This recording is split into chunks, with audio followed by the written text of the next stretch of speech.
First, let's establish that we have a quorum by beginning with the roll call vote. How about we start with John? Here. Jana? Here. Christina? Here. Nicole? Here. And we have a guest board member who's here purely in an advisory capacity. I do not believe his Purely votes will be advisory. official tonight, but we will welcome Mr. Archer. Yes. Welcome, Archer. Thank you for coming tonight. Okay, so we have a quorum. Since Jen can't be here tonight, I will ask our deputy clerk, who I believe is Jana. Jana, are you our deputy clerk? Probably. I think you are. Has this meeting been properly noticed? It has. Okay, so I want to remind our in-person attendees at tonight's meeting that masks are required to be worn at all times. Eating is not permitted except for the young individual up at the board table. He is exempt from that rule. And failure to abide by these rules may result in removal from our venue. I very much appreciate everyone's cooperation in respecting these requirements, so thank you. To ensure that we are centering our board work around our shared values and serving our students, we begin each of our board meetings by reading our district's equity and mission statements, which can be found at the top of the agenda. Nicole, I think you are up for tonight to read. Is that too much to juggle down there right now, though? So we can have No, somebody I else think- step in for you. I think I'm okay. I don't think I have which agenda has the other? It should be on the board meeting agenda at the top of the board meeting.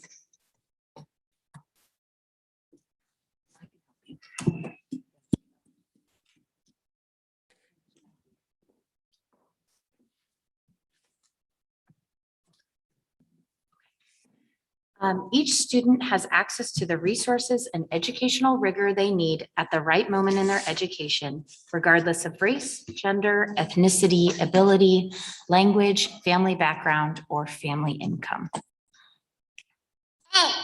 I believe that is an I from Archer. Yes. Yes, we also concur. Thank you. Thanks, Nicole. I know you are doing some double duty juggling down there, so I appreciate you No. and Archer filling in on that one.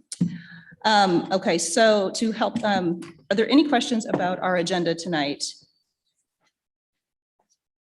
No? Okay, hearing none. Do we have a motion to adopt the agenda? And a motion from Jana. Is there a second? Second.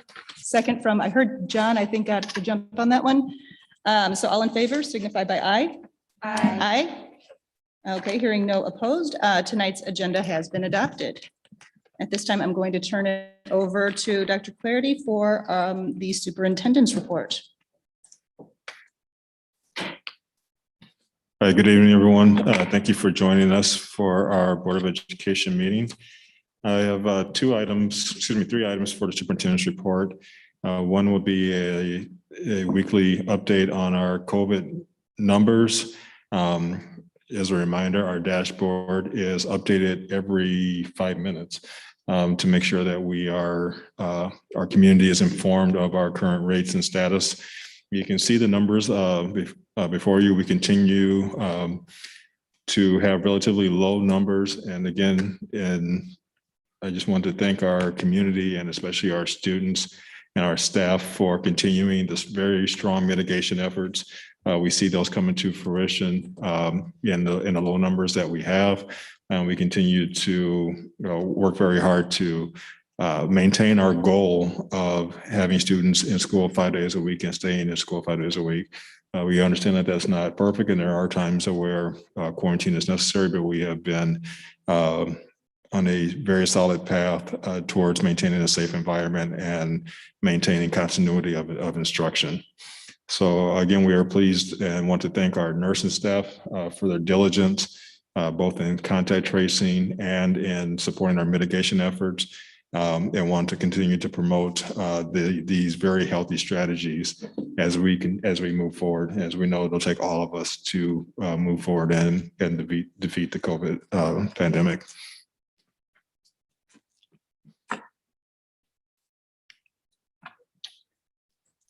As we think about our mitigation strategies beyond the masking, we also have we are a pro-vaccination and highly support vaccinations for the Verona Area School District.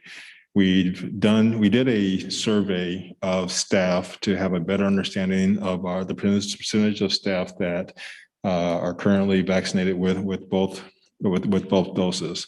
As you can see on the slide behind me of our respondents, we are at 96, let me make sure I get it exactly right, 96.6% vaccination rate, which is very high.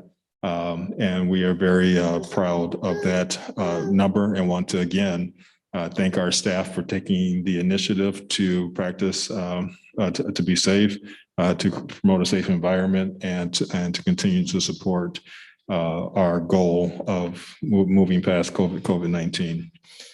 I will pause there just to see if there's any questions specifically about the vaccination survey, and just have our board have a quick opportunity to take a look at the slide and see if there's anything they would like to address before we move to our budget presentation.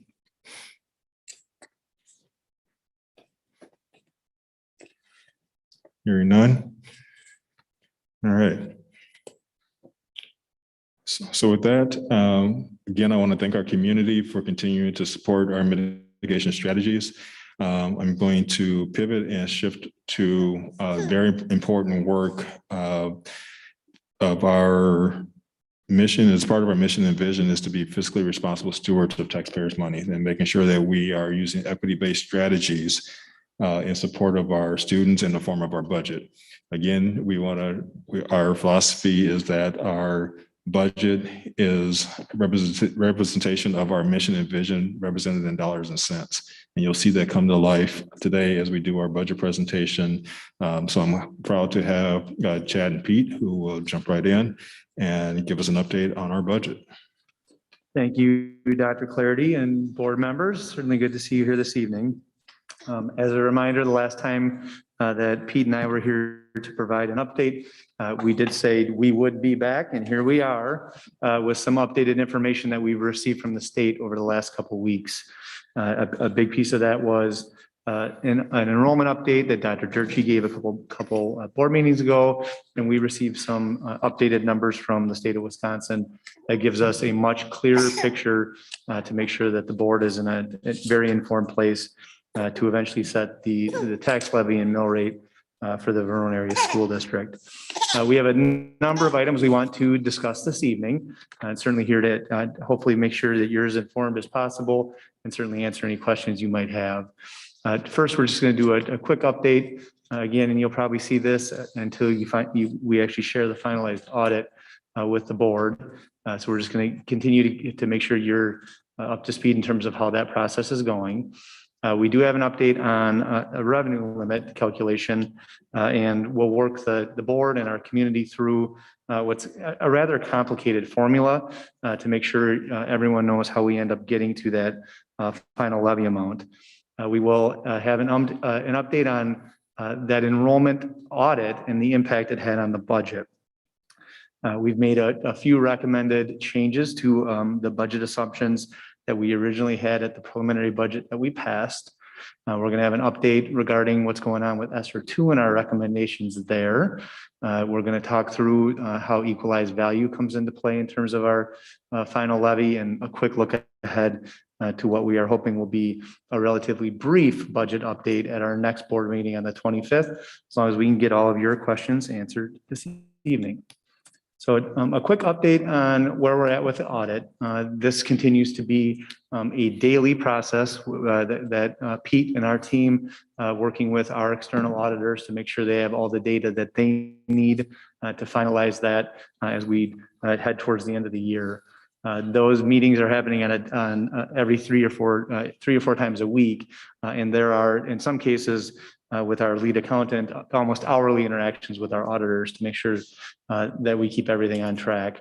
We do have a slight adjustment in terms of where we believe revenues will end up for the last school year, and we're in a spot that we think revenues will exceed expenditures by about $1.1 million. So just a little over 1% in terms of getting our final budget balanced in terms of expenditures and revenues. We did want to take a little bit of time this evening, and this will take us a little bit to get through, but I do think it's important for the board and our community to understand how we ended up with some of the numbers that we'll share with you this evening. And this is a pullout from the updated memo that Pete put into board docs this week. We did have a chance to connect with Yana last week and actually updated some of the information in that memo just to make sure it's as up to speed and has as much information as possible to continue to kind of outline and explain what ends up in our overall budget. So if you'll bear with me, and this is I think a solid freshman level math assignment by the time we get ourselves to that $44 million number.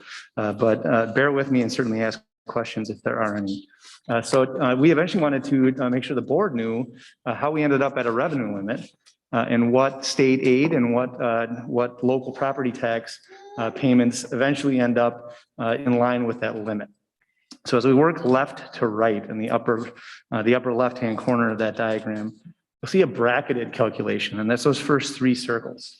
And those are important numbers for us to essentially set the base as we work our way through this equation and eventually get to an allowable tax levy. And that's eventually what the school board votes on and votes on, and hopefully we get an approval on the 25th.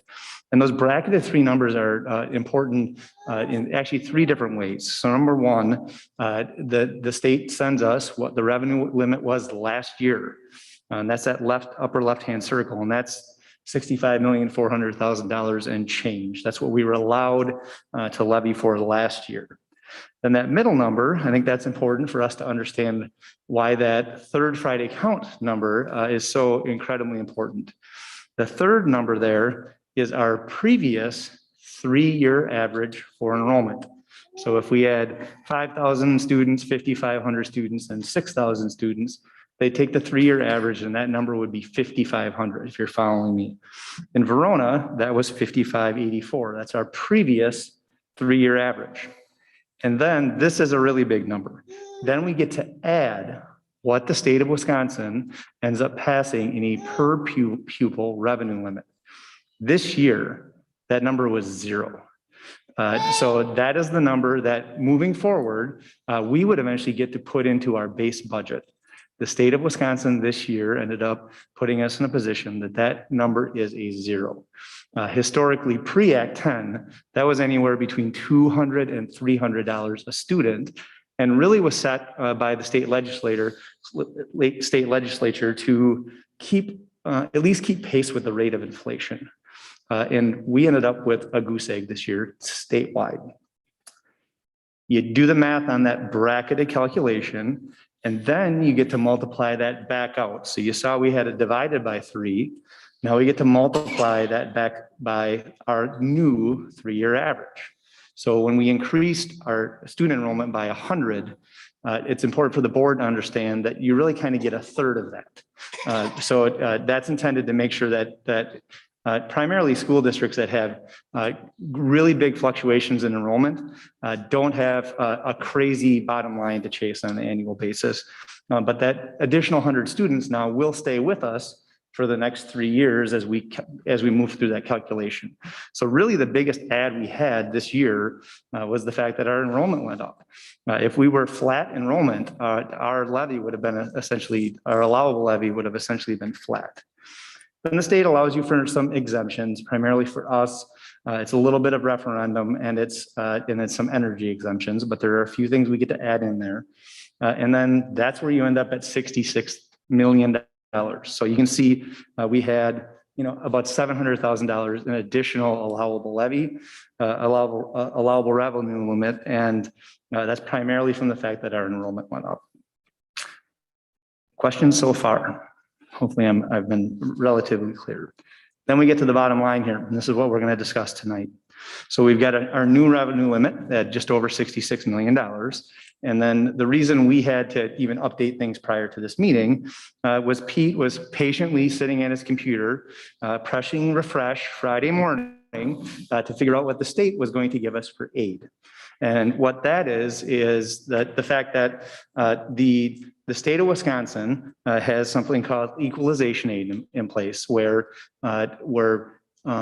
school districts that are property rich and have high value in property per student, they're actually given less aid than some school districts that have many students and not as much property value to tax against. And they're essentially trying to get to a spot that evens the playing field statewide. And they do that through equalization aid. The Verona Area School District was given $21 million in equalization aid that popped Friday morning. And that's an important number for us because essentially anything that the state's not funding through aid, we have permission to tax all of the residents of the Verona Area School District for the remainder portion of that allowable levy, the remaining portion of that revenue limit. So then we subtract one-time computer aid. Board members may remember 4, 5, 6 years ago when the state pushed for 1-to-1, which we are. They did some some aid that keeps popping up in our budget, and that gets us to an allowable levy. So what that says is we are allowed to tax the residents of the Verona Area School District $44,200,000 in change that's spread out equally in terms of the property that we own. That's how you back into a mill rate. Questions on that at all?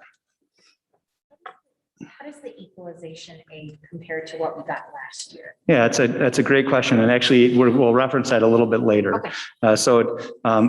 Number one, it came in over what we were estimating in the preliminary budget. And Pete, I believe it actually came in we received more aid this year than the previous. Is that correct? That is correct. I don't remember the exact number we had last year, but it was like 18 million and some change. And this year we were projecting almost 20 million. So Friday morning, we were pleasantly surprised when DPI gives the report saying, oh, it's a little over $21 million. So it's, that was a nice number to see in the morning. Good question. And it's important to remind the board and the community that additional state aid does not equate to additional money that we can spend per student or to support our school district. It simply means the state is funding a larger portion of that revenue limit compared to what we have to pass on to property tax owners. All right, any other questions? All right, so we did want to walk you through a few things to make sure that you're aware of some of the movable pieces that we've baked into this finalized budget. And ESSER is a component of that. So one of the revenue streams that we are allowed to use in line with that revenue limit is the one-time ESSER funding, ESSER II and ESSER III. We've talked to the board multiple times about that. I wanted to make sure that the board had an update in terms of where we were at with what we've put into the budget as far as ESSER goes. And we've got a list of items that should not be new to any of our board members: nursing staff, security staff, and a restorative justice coordinator, some additional student services staffing.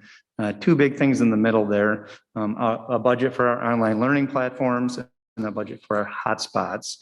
And then we have elementary, middle reading and math resource, bilingual ESL staffing, and elementary library services.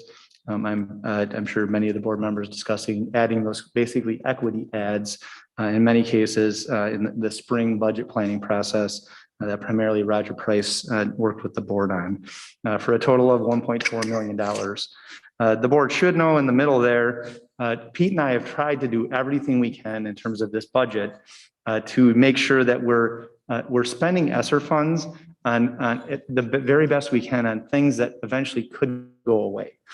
Some of the things in there likely won't, and we will have to work with the board, work with Dr. Clarity and our team to decide what student-centered staffing moves forward that we eventually will have to fund in a different way than one-time spending. But there could be things in particular in the world of online learning, potentially things related to hotspots that could at the very least decrease in future budget cycles. Questions at all about ESSER? And Meredith, I can certainly wait till the end if you want me to just kind of steam through here, but certainly folks, let me know if you do have questions. Yeah, that's fantastic. Okay. Stop and do questions at any point. We did have one big change in terms of what was in the preliminary budget. We were thinking that there was the potential of us having to spend upwards of $1 million of ESSER III funding out of this year's budget. And through some changes to assumptions that I'm going to share with you next, we've made the budget balance in line with what we have for a revenue limit and a few other assumptions we've changed to leave ESSER III until 22-23 and have made that decision for a variety of reasons. One, ESSER III, as I've highlighted, does require us to gain some community input over the next 4 months in terms of how we're going to spend that money. And it gives us a little bit more time to do that. We felt it was almost disingenuous for us to put ESSER III spending into a budget that all of you pass and then go out to the community and ask for their input on things we already thought we were going to spend to support student learning. The other piece is this. We have some unknowns for the next biennium, for the next portion of our budget next year. Pete has already started with his team moving forward with planning for what's in next year's budget and what we might need. But there are some variables out there, primarily cost of living that we'll get on January 1st that could impact what we need to spend that money on. It would certainly be my hope that some of, if not all of that money could go towards literally new, innovative, student-centered things that we can work on with the community. The reality is that there is a chance some of that ESSER funding will need to go to just continuing to run our school district next year. And we've essentially set aside that insurance policy for our team and the school board as we move into some unknowns for the 22-23 school year. Again, everything we're going to attempt to build in this budget should be centered on accelerating student learning and student progress district-wide. Questions at all there? All right, so here's a big part of the reason we were able to have ESSER III fall off of our recommended revenue stream in this finalized budget. We were able to really make a ton of progress on the deduction side, meaning the overall, what we've budgeted for overall projected expenses, we've been able to reduce. And that came from 4 big buckets of places that we made budget adjustments. One, we mentioned to the board at a couple of previous meetings that once we got past the preliminary budget, we had all of our folks hired. We knew what benefits were going to cost us for this school year. We were able to give a much more exact number in terms of what it's actually going to cost to run our district personnel-wise. There was a big savings there. I had mentioned to the board, and this actually did come to fruition, that we were able to lower our transportation budget. We have about 1/3 fewer drivers on the road to run our transportation routes. There's some additional expense for added fuel and more hours for our drivers, but there was a budget savings in the world of transportation, and we made the budget reflect that. Next, there was an open enrollment true-up. Without getting into a ton of detail, we ended up in a spot that we had fewer open enrollees out and a few more in than we projected. And you pass money back and forth, about $9,000 per student every time you get an extra one, and we send one less out to a neighboring school district. You get a little bump, and that came in better than we thought it would. And lastly, we had a pretty big number built in for subs and building subs, and just made that more accurate after we'd been in school now for well over a month to kind of project what that's looking like. We did have a few smaller additions that came up from the time we passed the preliminary budget. We had a need for some online learning support staff, a couple of staff members supporting online learning that's taking place with our students that are at home. We had to bring some contact tracers on and pay them an hourly rate to do that work. We've had a proposal that was actually built into the operating budget that did the operating referendum that did not come to fruition for a variety of reasons that we're recommending we add. And that's just a strength and conditioning coach at the high school. And that is simply a kind of a head coaching stipend for a staff member to monitor the weight room, build strength programs for all of our student athletes and students in general. And more than anything, make sure the weight room has supervision and is safe. That's a state-of-the-art place that it was hard for us to just ask kind of volunteer coaches after school to keep the thing open. And you have, I've been there after school and the thing is full and we want it to be full, but it should be adequately supervised. And then lastly, we're recommending adding some acoustical treatment to our brand new spectator gym. And it was built and the facility is obviously gorgeous, but we found one thing that was built into the original building spec that was what we call an ad alternate for board members that got to work their way through the building of that facility, meaning that it was something that the administrative staff at the time when they were delivering the project had an option to add acoustical treatment, and they elected to hold off on it and see what it looked like when we had 100 students and 3 Phy-Ed classes in there. And it was something that should have been added to the project when it initially was built. So it's deafening, it's loud. If you are a Phy-Ed teacher and there's a couple of Phy-Ed classes in there with whistles and screaming kids, it's to the point it's really hard to teach. So we are recommending adding that back into the budget. That was long-winded, but wanted to give some detail. The overall bottom line there is we are projecting $879,000 less of spending, less of expenditures that we're building into the budget, which is a budget savings. And I hope the board and community can see that we are taking that bottom line seriously in terms of getting the most out of our funding. Can I ask a quick question on that? Yeah. I saw in the superintendent update that there's been some vacancies with some hard to fill positions. Are we making sure we're putting a little buffer in case we have to really go after with some pay or something for those vacancies? I can tell you that those vacancies are built into our budget assumptions. Right. So the vacancies are there. I think you kind of get the fat built into the budget as those positions sit vacant. They aren't on the books, and you start to accumulate some salary savings. Rochelle is here and could answer more questions if needed on that topic.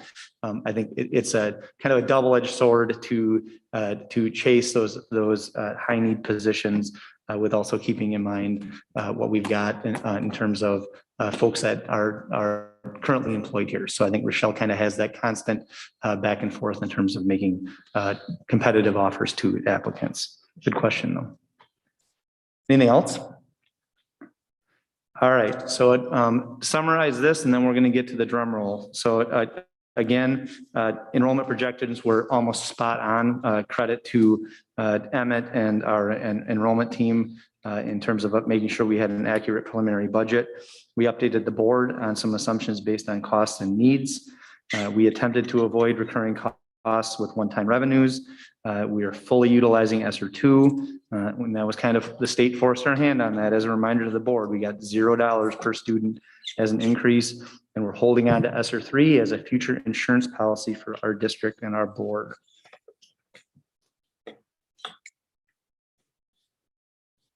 Clicker is offline. I don't know if, there we go. All right, thanks, Rihanna. All right, so to summarize, this kind of final balance sheet should look familiar to the school board. This is one we worked with you several times as we passed our preliminary budget. There were a few things I wanted to call out to make sure we had a full understanding of some changes that took place from the time that we met in the summer and passed that preliminary budget. The big one on the top is really the fact that I want the board to see we're using far less in terms of federal revenues. And that comes from the fact that we drastically cut down on what we were taking in terms of ESSER III. So you can see more in terms of what we're getting from the state and less in terms of what we're getting from what we're taking in terms of a revenue source from the feds, and can see that our revenue it's actually come down about $1 million. And that's really related to that $850,000 I mentioned to the board in terms of budget adjustments that we made. As we work our way down here, you can see that really what's important for the board to note there is that Pete has built a balanced budget. So it's $76 million, $76,500,000 in expected revenues and $76,500,000 in expected expenditures.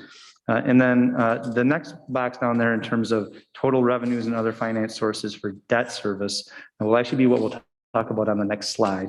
But that number we are projecting to be almost $22 million, and we'll get into that in a second.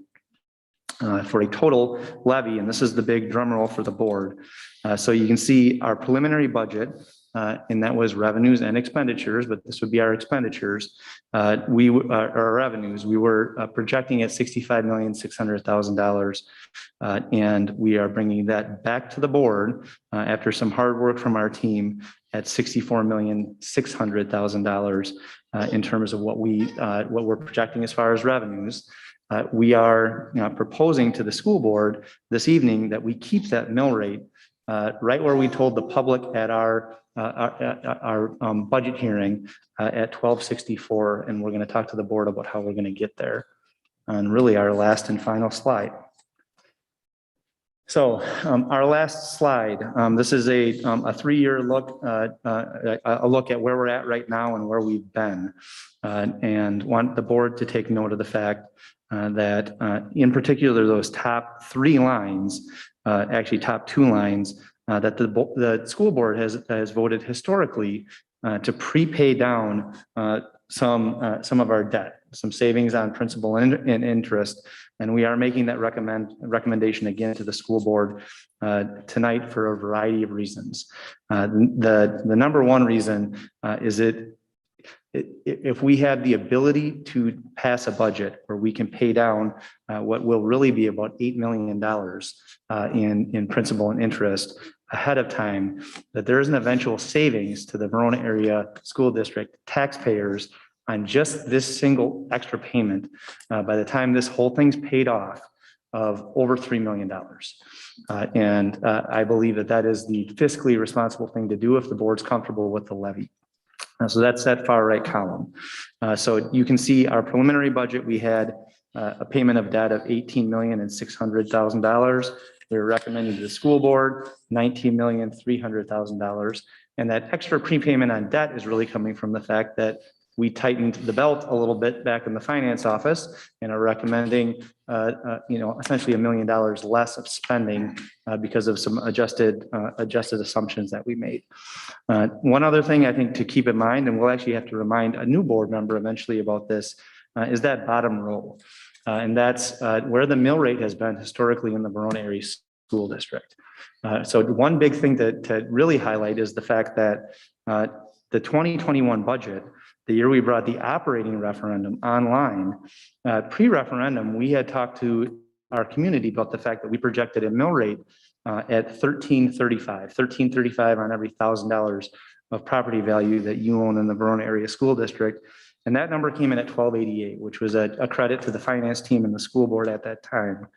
In the preliminary budget that we brought to you in June and July, we recommended actually an even lower mill rate than what we had in 2021 and set that at $12.64. So this is you can see a declining mill rate in terms of where we're at in terms of what we'd like to levy for, and the fact that we're prepaying a big chunk of debt, which will position us well in a growing school district that we all know that eventually there will likely be a need to bring an additional school online. Who knows, do an addition at our high school. You're all aware of the fact that we've got some land eventually we have to option, and that gives us some flexibility in the future. It also gives us flexibility in future state budgets that if next year, the next passed state biennium budget, there's a big correction, and all of our suits at the state capitol say, whoa, the rate of inflation has been 4% and 5%. We see the fact that there's a chance school districts are going to have major staffing cuts if we don't make an adjustment to the state budget. And they they have a huge up to our revenue limit. And all of a sudden we would have the ability as a board to pass that on to our taxpayers. If we didn't set a little bit of cushion here, you could see a big yo-yo in terms of mill rate. And the fact that we're prepaying a bunch of that debt, we've given ourselves an insurance policy for what's going to happen with future state budgets. That is really my whole spiel tonight. I'm certainly here to answer questions. I kind of foreshadowed what we have on the 25th. I am guessing 3 or 4 final slides. A couple of them will be a repeat of what I shared tonight, unless we get some board feedback in terms of things you'd like more information on. But we will bring a board vote back to all of you on the 25th. And we're hoping with a recommended levy and mill rate associated, that mill rate at 12.64 as we discussed. Questions at all? Thank you both so much for such a detailed presentation. It's great to see how this is spelled out so clearly, where the money is going, how is it tied to our budgeting, our values. And I also appreciate seeing that you're keeping the mill rate consistent, which is an important long-time goal that we've had for the entire time I've been on the board, as well as prepaying the debt. So we're ultimately being good fiscal stewards for our taxpayers. So thank you. This is fantastic to see all of this laid out so clearly.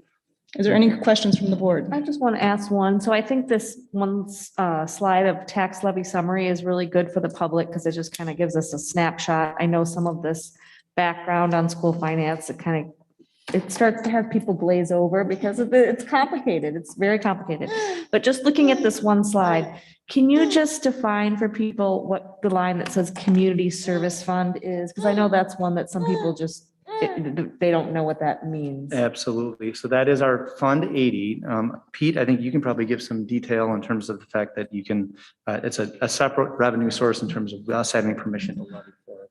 Yeah, that's exactly what it is. It's for our Fund 80, which is for anything that is, well, basically for our PAC and the swimming pools and such. So it isn't necessarily part of the general operating levy. What it is it's outside the revenue limit. So when Chad was going over the detailed discussion of how the 60 million became 40 million after we got $20 million from the state, how much is that? That's $956,000. That's completely outside the revenue limit. So we are allowed to levy for that separately, and that's what you see here.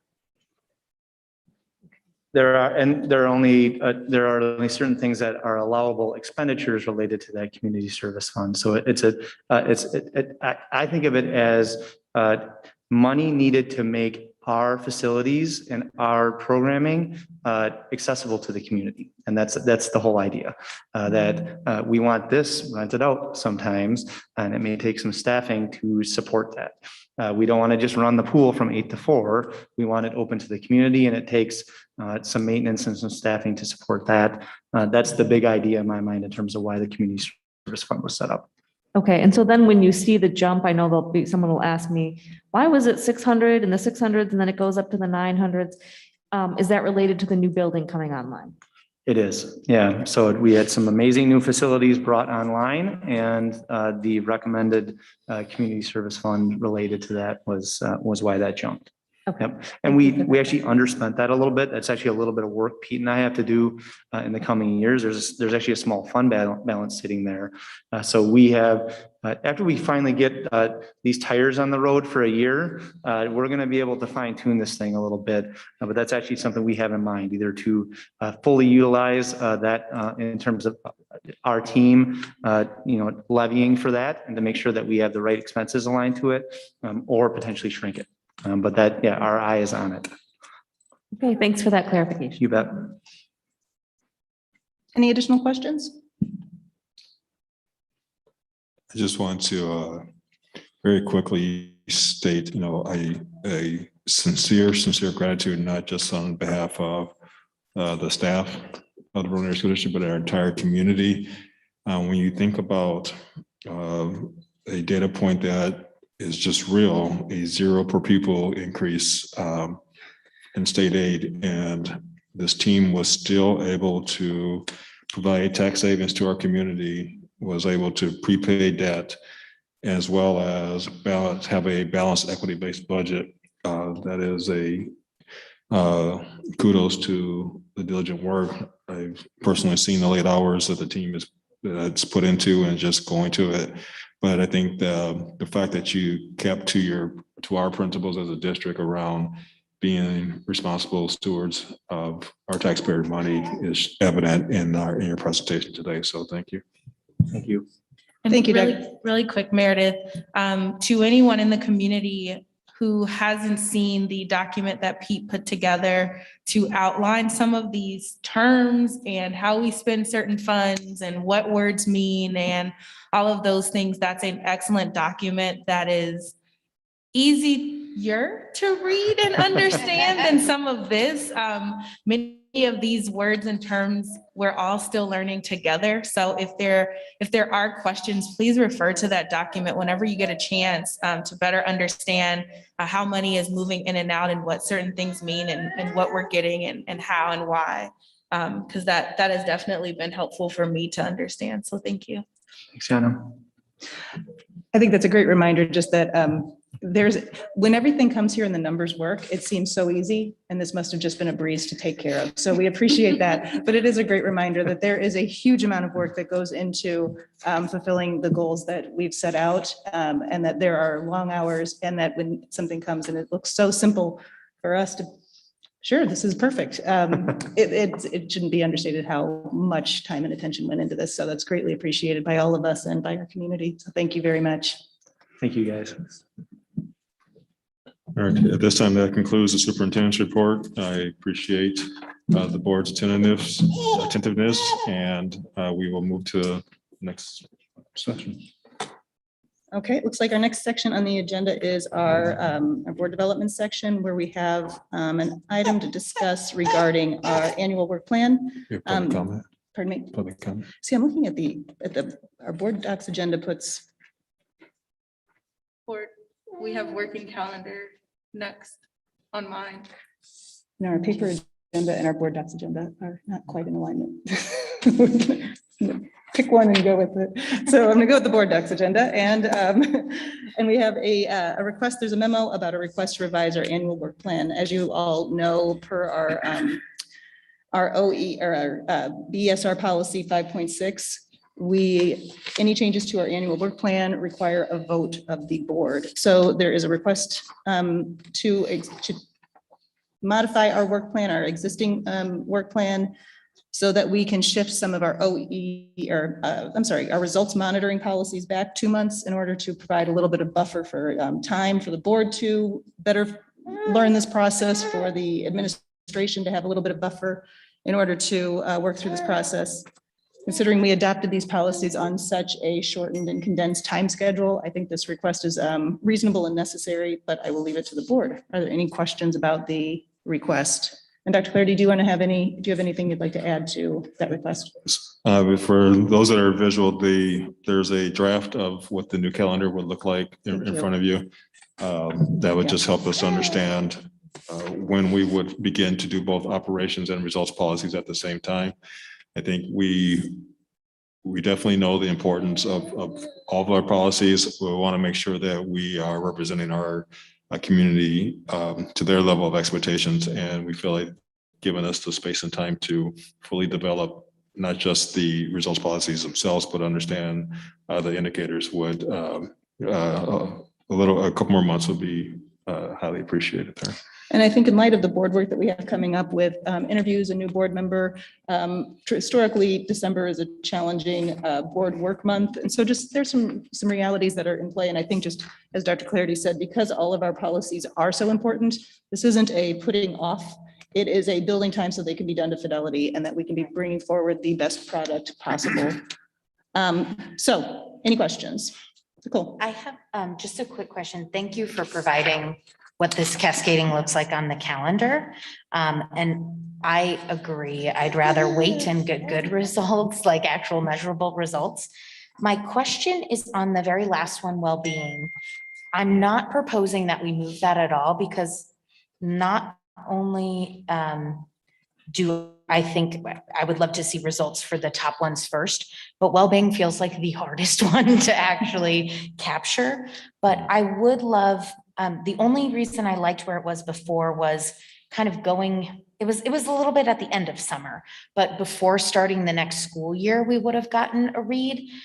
So the only thing I would ask, and Archer agrees, is that we have an informal maybe heads up on, like, if there's anything before the new school year starts, anything you're hearing from staff of how we can better support students going into the new school year. that would be awesome. But I don't think it requires reshuffling of the results. Great. That's a great noticing. I'm confident that the newly designed surveys that we are doing to our staff and to our community and families that really will call out in power metrics, the sense of well-being as a standard for us to lift before the board will come to life, and we'll definitely present that information far before That's wonderful. October. Thank you.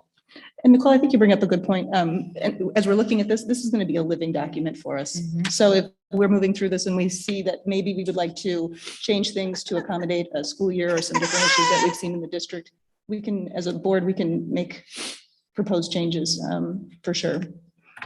Any questions about this one? So I see that with our results, we have them kind of in order right now, but I also know that we have talked about not actually having results that we can use right now. So is there, I mean, is this order realistic? Like, do we need science to come before language arts? I don't know if that's something that we can easily change later, but I see that it's just a numerical order. It's 2.11, 2.12. Is that realistic with what we're actually going to get? Because I don't want to have to change it again. We don't need to. Yeah, I think definitely with the first two, 2.1 and 2, we want to make sure language and arts and math are the two primary that we come out with. Realistically, you can interchange science and social studies standards. It's not going to make a difference. So the long way of saying yes, we can accomplish it this way. But I would be insistent that we stay with language arts and math first to make sure that we have a clear understanding. And that is our in alignment with our mission as far as every student must be literate and numerate to the best of their ability. And so we'll need those, we'll need those results standards ready to go and present it to you and to the community. Okay, thank you. You're welcome. Meredith, I just wanted to make a comment about this. So I'm fully in support of this shift in our calendar and of thinking of this as a living document. After we attended the Wisdom Sharing Conference and heard from other school districts, it really reinforced for me how much they have to back up and really like plan ahead, you know, when they see something on the calendar that's going to come up for results monitoring or even the operational expectations, there's just so many weeks prior that there's work that has to build up to that. So I'm just really thinking of that in recognition of that, that the shift is a good idea, because it just seems like we need that time to really have the process be full and meaningful and relevant. So we saw that in other school districts, and some of those school districts have been doing it for a while and they still need that much time. So since we are so new to this, I think this is wise. Thank you. That's a great perspective for bringing that in. I appreciate it. Any other questions? Meredith, I move that we approve the proposed revised annual work plan consistent with BSR 5.6 to what was presented to us today. Thank you. We have a motion from Yana. Do I have a second from anyone? I'll second. A second from Christina. Okay, all in favor of the proposed changes signified with aye. Aye. Any opposed? Okay, the proposed work plan has been approved. Thank you, everybody. Okay, we are now going to move into the public comment section of the meeting. Members of the public who wish to address the board on any topic related to board work or policy are welcome to do so at this time. If you filled out and turned in a public comment form, please form a line over by the ramp on the right side of the stage. And you can approach the microphone on the table right there when your name is called. As a reminder, masks must remain on while speaking. Speakers are requested to limit their remarks to not more than 3 minutes, to appoint a spokesperson if the concern is a group concern, and speakers must refrain from referencing specific staff members or students during their comments. Do we have any public comments for this evening? It would appear we do not. Okay, last call. Okay, well, thank you. I'm going to move back to the agenda then. Hearing no public comments, we'll move on to the superintendent consent agenda. Are there any questions by the board on the consent agenda? In the agenda, we have, there's a summary if you want to take a look at that. We have our finance report, our check registers and our wire transfers. Hearing no questions, last call. Go ahead. I no Donna. longer announce the amount of the bills. Is that something that you all would like me to continue? My opinion is that it's in the consent agenda, Okay, but it is up to you as the treasurer. What would you prefer to? that do? works. Okay. Any other questions? Does anyone have a different opinion? Okay, hearing no objections, the superintendent's consent agenda has been approved. Next, we have our board consent agenda. Are there any questions about the board's consent agenda? Hearing none, the board's consent agenda has also been approved. Last, we have our future agenda items. We have October 25th for our special budget session based on the information that we just heard tonight. On October 25th, as a reminder to the board, we also have our board first round interviews for our appointees for our vacant seat. Those will start at 6:30. At this point, we have 12 fantastic applicants, so I'm very excited to get to meet them all and have everybody meet them. So again, that's next Monday, the 25th, 6 o'clock for the special budget meeting, 6:30 for our interviews. After that, November 1st, we have a regular board meeting. Again, we will have our second round, our final round of interviews, beginning at 6 o'clock on the 1st. We have 2 regular board meetings after that on November 15th and December 6th. Mayor, just to clarify, on the first, we anticipate a board member taking the seat at that night, right? Yes, we do. Okay. Yes, thank you for that clarification. We do hope to swear somebody in on the 1st after the second round of interviews. We don't like to give people too much time to think it over. We want them sworn in, get them moving. Okay, so at this time, I will take a motion to adjourn our regular meeting so we can move into our second part, our board workshop. Do I have a motion to adjourn? So moved. I have a motion from Yana. Is there a second? Second. Second from Nicole. Okay, we all in favor of adjourning? Signify by aye. Aye. This meeting has been adjourned, and we will take a short break while we reconfigure tables, and then